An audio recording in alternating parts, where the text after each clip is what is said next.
ทักทายสบายดีพี่น้องยามเช้านี่บรรยากาศดีดีมันนี่พ้นคือสิบตกโซ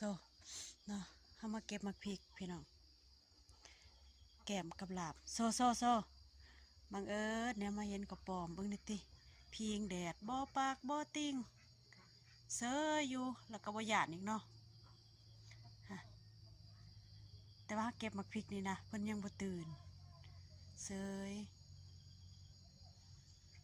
หนาวแห้งพี่น้อง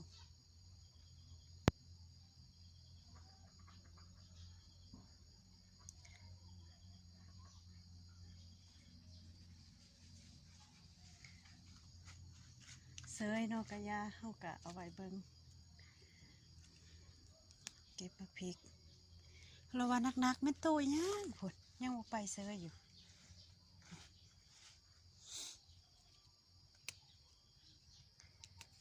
อันนี้เป็นข้างเสวยเนาะพี่น้องเนาะ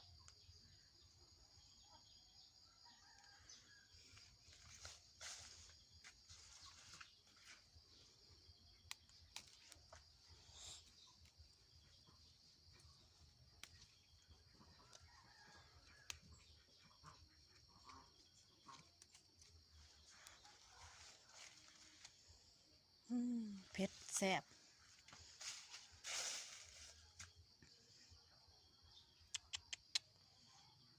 บรรยากาศยามเช้าๆแดดออกอันนี้จะเป็นดอกเนาะบ่ทันได้มากพุ่นอันนี้มากน้อยๆนี่